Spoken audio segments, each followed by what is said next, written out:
You're listening to the Social Selling Simplified podcast. Stick around if you too are obsessed with learning things that actually work and believe that success leaves clues.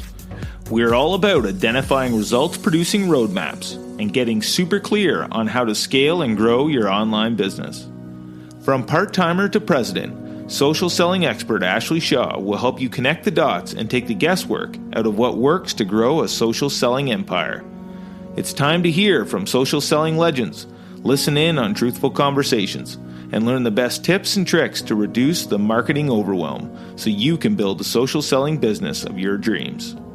If you're ready to go all in, no holding back, and build the business you've always wanted, you're in the right place. Here's your host, educator, social selling guru, and fitness industry OG, Ashley Shaw. Welcome to Social Selling Simplified. I'm your host, Ashley Shaw. And in today's episode, I'm going to be talking with Sarah Dupree, talking about how to take great photos and videos. Now, this is one of the things that many coaches and reps, no matter actually what business that you are in, a lot of people stress about how to take great photos, whether it be for social media or their website or photo shoots. And there are actually some really key things that you can do to make your photos look great, especially when it comes to being confident and natural. And in today's episode, we're going to be breaking that down and really giving you the formula for success so that your photos are scroll stopping. They get people to pay attention and take notice and really take the pressure off. So get a pen and paper ready and get ready to be really, really excited about your next photo shoot after you listen to this episode. Sarah, thank you so much for being here today on Social Selling Simplified. I'm super excited to have you and to be able to pick your brain about all things photography and how to make it an easy breezy process. Because I know a lot of people can get very tensed up about what that means and how do they, bring that authenticity to their business. So thank you so much for being here today. Absolutely. Thank you so much for having me, Ashley. Yeah, absolutely. So before we jump in, can you tell us a little bit more about your business as a photographer, who you typically work with, and what your favorite thing is about photography? Of course. Well, my name is Sarah Dupree. I'm owner of Sarah Dupree Photography. I have been a photographer for the past 10 years. I specialize in commercial and brand photography, and I do have a advertising and marketing background. So a lot of the people that I work with are using their photos for social media, website usage, catalogs, any sort of marketing purposes is what they usually use my photos for. And my favorite thing about photography is working with people. I love making people feel beautiful in front of the camera. And it's that moment when you finally get like that shot. That is my favorite part of photography. Love that. I know exactly which one you're talking about because I've had shoots before where you're looking through the photos and then you're like, oh, no, that's the one. And it's like the emotion, yes. It's like captured everything like perfectly. Yeah. Exactly. You click, and eventually you just like click magic. Yeah, 100%. Okay. So let's start at the beginning here with how to actually get comfortable behind the camera. I know a lot of us are self-conscious and, we're always very critical. I think we're the hardest critics usually on ourselves. So what things do you recommend for really just kind of getting in I don't know if the mood is the right word, but getting in the right frame of mind or, I guess, let's say getting in the mood for knowing you have a shoot coming up or you're going to take your own photos or something like this. Absolutely. So if you're somebody that doesn't feel comfortable in front of the camera, don't feel like you are in the minority. I feel like you have a lot of company with that mindset. And some easy fixes to help with that would be to give your hands something to do. That is my number one tip, because the second I point a camera at somebody, the first thing they say to me is, what do I do with my hands? Like they suddenly forget how to use their hands the second I put a camera in front of them. So give your hands something to do. So if you're a woman, a lot of times what we'll do is we'll put on a purse, a hat, products, things like that. So you can hold something, you can give your hands action. And that always helps to make you feel more comfortable in front of the camera. I am not a big poser myself. Like I don't like to have people like put your chin down and turn this way a little bit. That's not my style. What I like to do is I'd like to have people, if you're going to sit in a chair, I like you to sit comfortably, and then from there, make little tweaks. So, we'll sit forward, but the biggest thing I can say about posing is 1,000% make sure your shoulders are down. And if you're a lady, good sound, I don't know if I can say this on here, but boobies out. Like you got to stick out your boobies a little bit, right? Pull down your shoulders, and it's not out, it's out and up, so that you have your shoulders down, your neck is nice and long, and then your chin down. That, give your hands something to do. You will feel 1,000 times more comfortable in front of the camera just with those two things. Love that. It reminds me of, I don't know if it was like Saturday Night Live or what it was, but no, it was something else. It was a movie, but every time he doesn't know what to do with his hands, so his hands keep like coming up like this. I don't know. Ricky Bobby. It was Talladega Nights. That's what it was. Yes. That's what it reminds me of every time. Like he's just like, no idea. I've had people quote that. Like, what do I do with my hands? What do I do with my hands?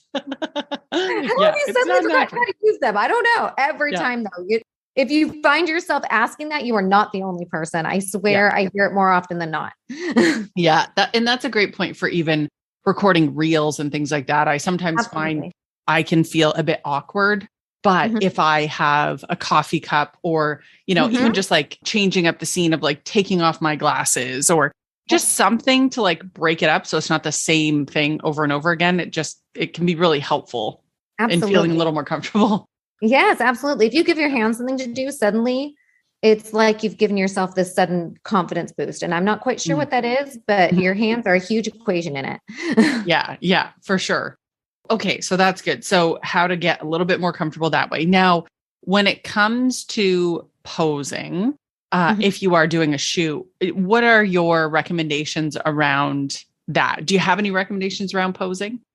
Yeah. Again, just giving your hands something to do is a huge one. It depends on if you're going to be seated, standing, but always just making sure that those shoulders are down, chest is out, chin comes down a little bit, because when you say like stand up straight, the immediate reaction for somebody to do is go like, I'm tall. Yeah. So yes, pull your shoulders down, pull out your chest and bring down your chin a little bit. And then you're going to kind of move it around and oh, yes. Okay. So another big one is you hear your photographer click, click, click, click, clicking, move. The more you can move, the better it's going to look. So if you're just stuck in the same one, like, yeah, I got the spot. Yeah. This is the shot. Yeah. This is the shot. Yeah. You got to move around. So that gives you something else for your hands to do too. Like if you're dancing, walking, running, twirling a skirt around, like anything that you can do to provide movement, that's another big thing, so that you're not really so much concentrating on, am I hitting this pose perfectly? And it's more about capturing the emotion perfectly. I even loved the advice. I have a photographer that told me, okay, like look down, look to the side, look up, play with your hair, like just like little, it can be like little movement too. If you're not the dancing, or something like that, like it can just be small movement as well, which is kind of cool. Yeah, just a little turn of your chin from one place to another. That's two completely different photos. And you may find, I don't know what my side is, and I've been in front of a camera a bajillion times, but like you'll find, oh, I liked this version of the picture better. I do have a side. Who knew? Yeah. What about the way that you stand? I've been taught a couple of things about this because, normally, like if you're just standing, you're kind of standing like straight on, not really thinking about placement of like legs or things like that. So are there any recommendations you have about that, or a simple way to understand that? So I read once, and it makes a lot of sense to me. If it can bend, it should bend. So, so you don't want to stand there like a stick, right? So you want to turn your body just a little bit, because if you're full on towards the camera, you're going to seem a little bit wider. So if you turn your shoulders just a little bit and you put your weight on your back foot, you're going to find that you have this beautiful S curve.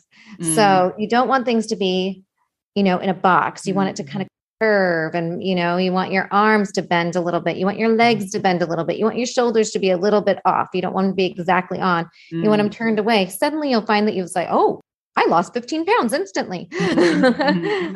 Yeah. Or even better is, oh my gosh, my curves are working for me, because my job as a photographer is not to take away your insecurities, but to help you realize and embrace your natural beauty. Because everybody has insecurities. We all do, but there's so much natural beauty that we all have as well that we tend to overlook in ourselves. For sure. The other one that I really like, and I don't know I'm trying to pinpoint exactly where it came from, but I have something I do in my shoots called the yoga laugh. So, how they like sometimes photographers, or, you just want a picture where you look happy, but it's like this awkward, like mid, like smile, like that it's just like, it doesn't feel very authentic. And I remember doing this type of yoga that is laughter yoga. So you're doing yoga, but what you're doing is like forcing yourself to laugh. And of course, what ends up happening is you are naturally going to laugh based on that, right? That's the concept behind laughter yoga. So in photo shoots, what I do is I will do like practice that, like laughter yoga, but it's just me. So usually I have to warn the photographer I'm working with, like, this might get awkward. I'm going to laugh really loud. People are probably going to look, and that's okay. But what usually comes out of that are like the best photos, because then I'm just laughing because of their reaction or other people. Like, it just so much more authentic when you can get that to happen. Absolutely. Yes. I'll tell people all the time, like, ha ha ha. And they're like, what? I'm like, just laugh. Like, it doesn't have to be real, because it's going to turn to be real eventually. Like, even if what you're doing is like, ha ha ha, like then other people are going, ha ha ha, and then you're like, ah ha. And then you find yourself eventually really laughing. So if you're feeling uncomfortable in front of the camera, that's another great tip. I love that.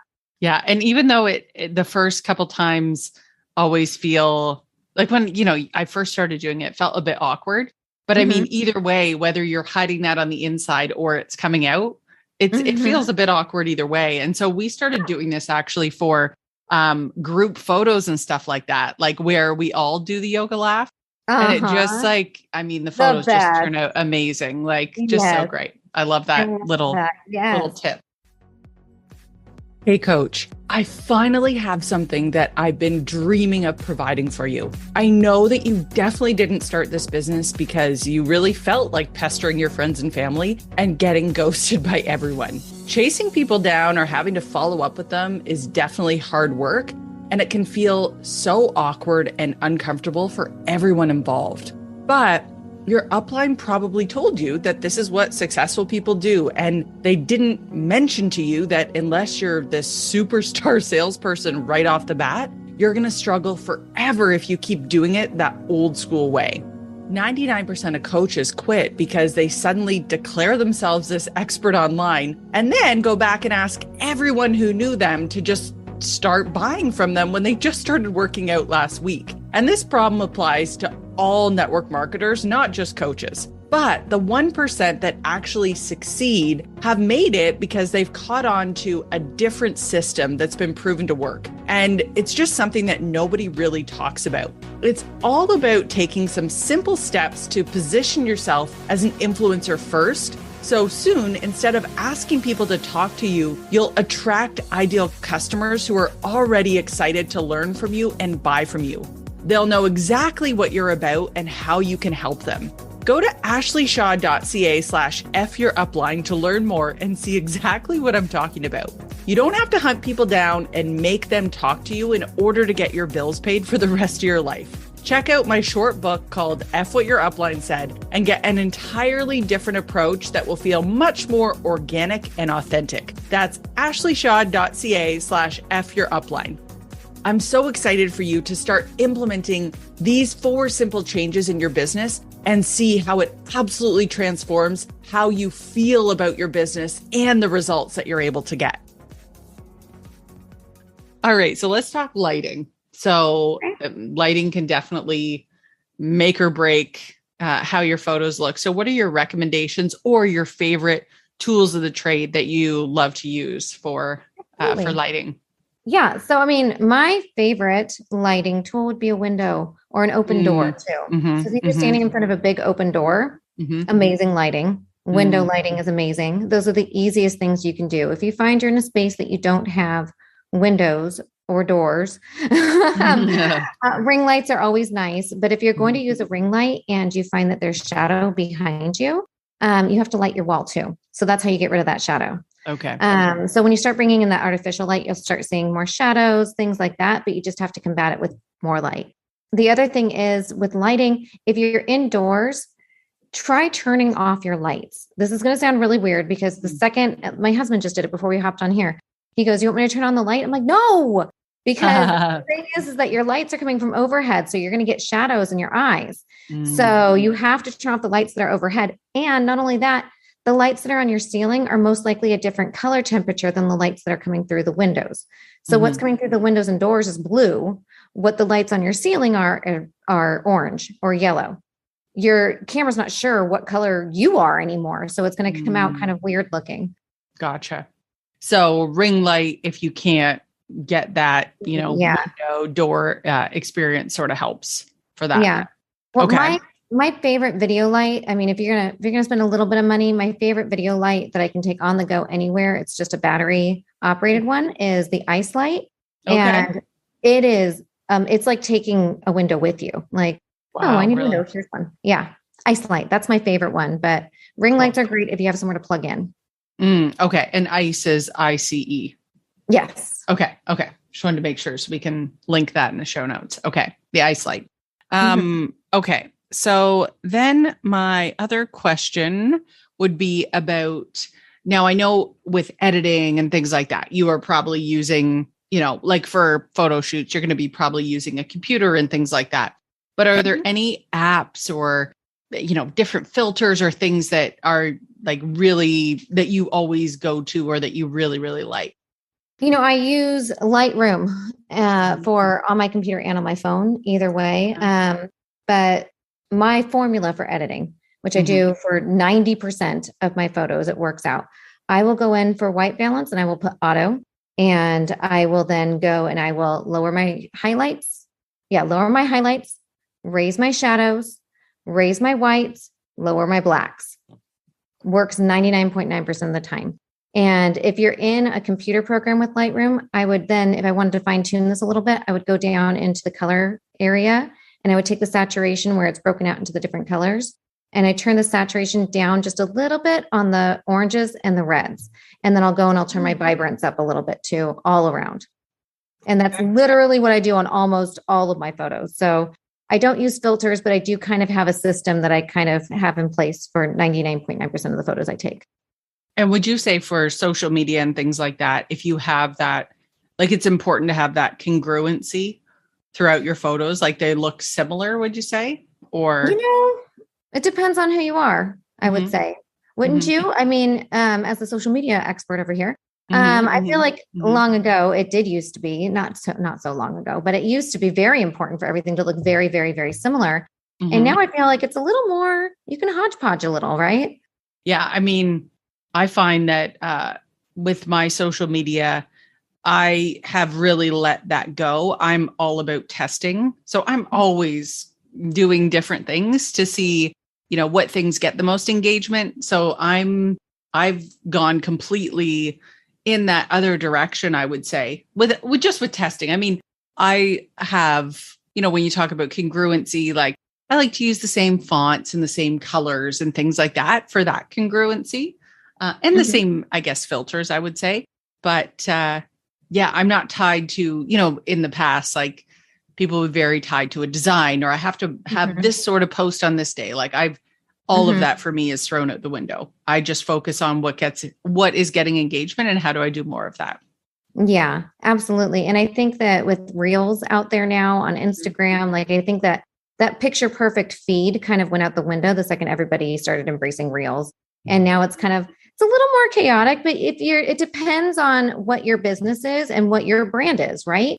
You just have to kind of stick with what's right for your brand. If you're a personal brand, you can be a little bit all over the place as far as that. If you're a business, I feel like it does have to be very like the second somebody sees that they have to know your brand colors, your fonts, all of that, because you have to become very recognizable as a brand. So it's different for different people. For sure. And what recommendations would you have around video and reels and those sort of things with a lot of that emerging? Like, are there any tips or things that you would recommend focusing on for that? Yeah. I mean, if you want to keep your feed looking congruent, at least a little bit branded to you, I would definitely recommend that you pay close attention to what your cover image is, because that's the first thing people are going to see before they even click on it. and make sure that it's something that will draw them in to look at your content as well. And any recommendations when it comes to, are there any tools or anything that differs from the photography side of things when it comes to video that you would recommend? Like, are the lights different or anything like that? Or does the same just all apply, would you say? Well, yeah, absolutely. I think that when I hang out with other videographers, they put people out in like full sunlight. And I'm like, what are you doing? Like, you take pictures of that. And they're like, no, this is my light. So it is very different for the two different styles where I think that a lot of times it's funny because in studios, you can use video light to take amazing photos, but you cannot use photo light to take amazing videos because photo light is going to be flashing, right? So what I'm seeing in my camera is so different from what they're seeing on their videos. But with video light, I can get pretty much what they're getting on my camera for what they're getting on their videos, right?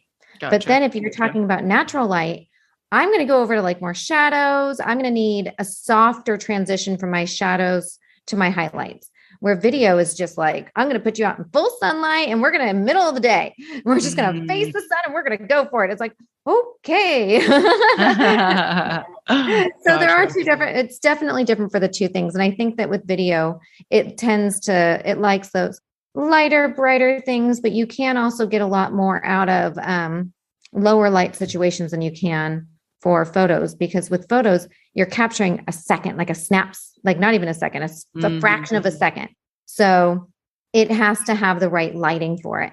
And your shutter speed has to be fast enough. So when your shutter speed, I'm going to get all technical here, but the faster your shutter speed goes, the less light you're getting in, right? Because it's only open for like a second. And the slower your shutter speed goes, the more light you're getting in. Video, it doesn't close. Right. So you can be in a lower light situation and still get amazing things. You don't have to bring in the extra light for it, right? So it does. Like video and photo do have differences. I guess short story long on that one. Yeah. Well, that makes sense. So when it comes to filming your reels or things like that, like you don't have as many things you're really worried about. It can really happen any point in time. And when you're outside too, it can be easy to break up the distraction, especially on social media. I find like, if it's sunny, you have glasses on, like it's kind of easier to work around that way. Whereas photo, it's like early in the morning or late at night. That's when usually you're taking photos, would you say? As long as it's not full sun, I guess. Yeah. Or shade. Like you can, definitely do a great photo shoot in the middle of the day. Cool. Okay. But definitely, I think there's less restrictions around video as far as lighting goes. But you still can't ignore it. If you just go, okay, I'm doing video, so I can go do whatever I want. Like, no, you still have to pay attention and make sure that the light's hitting your face right. Otherwise it's still going to look low quality. So the quality of your light, the way that you're using it is going to be what takes any photo or video from amateur to professional really fast. Gotcha. Okay, perfect. And so my last question would be around, how do you slow the scroll and really make sure that whether it's photos or videos, like it really helps break up the noise, would you say? Are there any tips that you would have around that? Like how to really take engaging photos? I think that emotion, no matter what, I'm sitting there going, bright colors. No, that's not true for everybody though. You stick with your brand, whatever your brand image is, and share emotions. I think emotions tend to stop people in their tracks more so than that picture perfect sort of photo, I think storytelling with imagery and capturing emotions is probably the way that you're going to stop the scroll a lot faster than anything else. Got it. Yeah. I love that. Cause it's like, it would explain the difference why maybe a certain selfie would not stop the scroll as much as like something else that tells a little bit more of a story. Yes. Yeah. I believe that to be true. I mean, there are plenty of very good looking people out there that could probably stop the scroll with a simple selfie. Yeah. But I mean, they had to put a whole lot of thought into their look before they did that. I mean, full on, makeup and the hair and the outfit and the jewelry and that nobody has the time to do that every day, Right. So yeah. Just sharing honest emotions, much easier way to go about that. Totally makes sense. Awesome. So Sarah, where can people learn more about you, find you, and sort of track you down? Absolutely. Instagram is probably the best place to find me at sarahd.photos. And, or you can go to sarahdphotos.com. Sorry. If you want to check out my website and see some of my work. Awesome. And you're in the California area outside of, did you say outside of LA and San Diego? I'm like right smack dab in the middle of San Diego and LA. So I shoot there a lot, both of those areas. Nice. That's awesome. Well, thank you so much, Sarah, for being here today and answering all the questions for us. I super appreciate it. Thank you so much, Ashley. It was so great speaking with you. Yes, you too. Thank you so much. Thanks for taking the time to level up today. If you're ready to commit to personal and professional growth, move forward, make money, and grow your health and fitness business, head to my free community on Facebook, Business Bootcamp for Fitness Coaches, so I can support you every step along the way. Thank you so much for tuning in today, and we'll see you right back here next week on Social Selling Simplified.